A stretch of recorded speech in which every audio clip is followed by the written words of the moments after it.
What is up, everybody? Sohills Kids, we are back, and if you didn't know, it's August 1st, guys, and I am so incredibly excited that we're starting a new series. For the past 2 months, we've been talking about, anybody remember?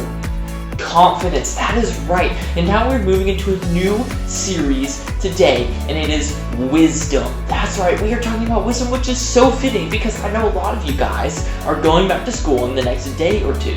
And while some of you may have mixed feelings about school, it is a great place to grow in wisdom. And you want to know another great place to grow in wisdom? At church or watching online. And so I am super glad that you guys have decided to come join us today. So with that, we are going to jump into our game, and then we're going to jump into our Bible story. So I will see you guys there.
So, guys, as I said, we're talking about wisdom. Now, if you ever really thought about all there is to know in the world, because it's kind of a lot. You guys know of the internet, right? There's so much information on the internet, books, math, science, school. All of these things are so huge amounts of knowledge that there's no way that we could learn anything.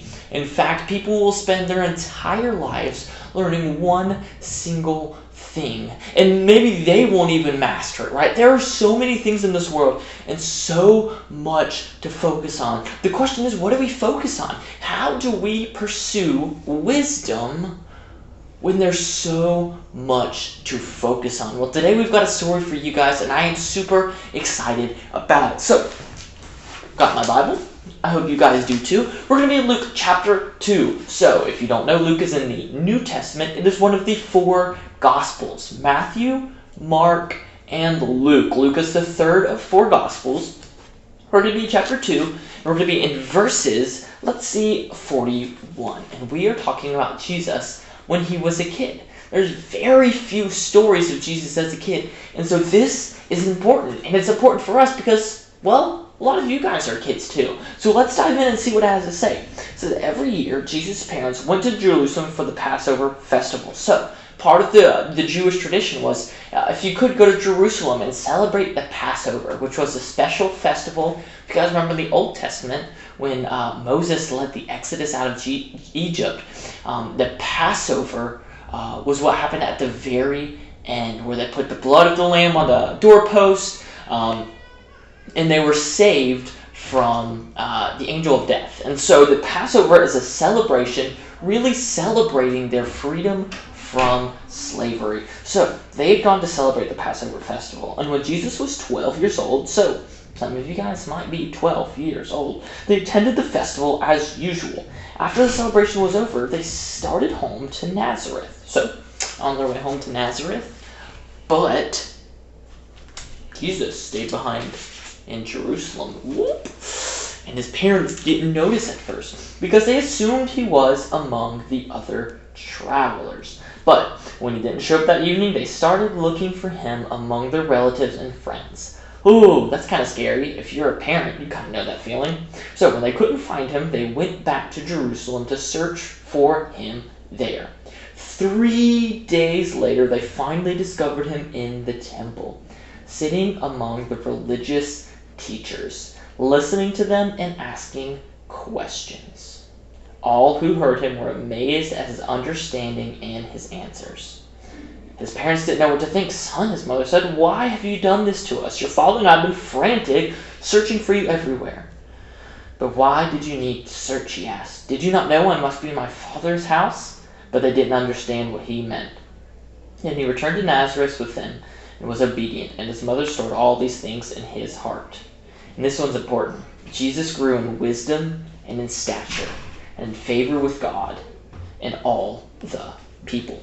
So we read that story and we have to think, what does that really mean? Well, first of all, besides Jesus kind of wandering off on his own and really diving in, Jesus was seeking wisdom. And he sought wisdom by going to the temple, the leaders, the people who had been doing this for a while, and he sat under them. And you know what's kind of funny? That's kind of what you guys do. When you come to church, when you come to Sunday school, or wherever you go, you sit under people, adults and leaders, who have experienced more than you and can share their wisdom. So every time you're in small group, or every time you're in large group, leaders are sharing their wisdom and the wisdom from the Bible for you. So as we jump into this month of wisdom and what it looks like and what it means for us, remember that all of these teachings, all the things we say, anytime you read the Bible, there's opportunities to grow in wisdom. You want to know why wisdom is such a treasure? Because we have so many choices to make in our lives. Wisdom can help us know what to do and when to do it, what to say and how to say it, where to go, who to hang out with, all the choices. Wisdom is a very valuable treasure. So, where do we find wisdom?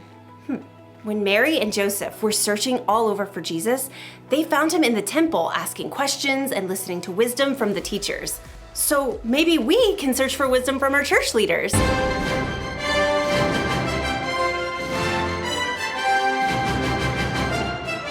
We can tell them how we're feeling and ask them questions when we're not sure of something. Or maybe we can search for wisdom from someone in our family.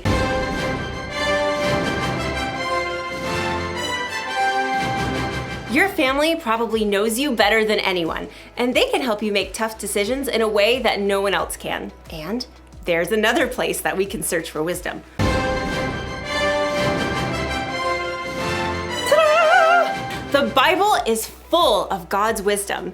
Maybe you have one that looks like this. Or maybe you can find a Bible app on someone's phone, and then you should take some time to read it. Or have someone read it to you. Some people spend their lives searching for wisdom in the Bible. That's because wisdom is worth searching for. That's the one thing to remember today. Wisdom is worth searching for. Travel the world if you can, or look in your own home. But keep searching for wisdom. Valuable treasure awaits! Like this Etruscan urn shard. Ah! Hopefully that wasn't too valuable. Well, I will see you next time on our next adventure. I really hope we have some Etruscan glue.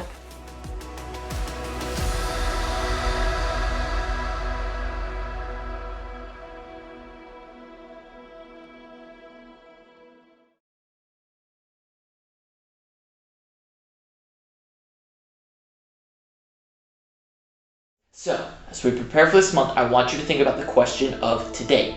What does it mean to be wise? What does it mean to be wise, okay? Because we can be smart, we can be funny, we can be intelligent, but wisdom is different. And you've probably experienced wisdom versus smarts. Smart can tell you what 6 times 3 is, right? 6, 12, 18, right? But wisdom is experience. It's knowing things, and it's learning things, and it's being able to impart that to another person. So think about that this week as we prepare to dive into wisdom for this month. And this month we've got 5 Sundays, so we're going to have plenty of time to dive into what wisdom looks like. Thank you guys so much for watching, and I will see y'all next week. Bye.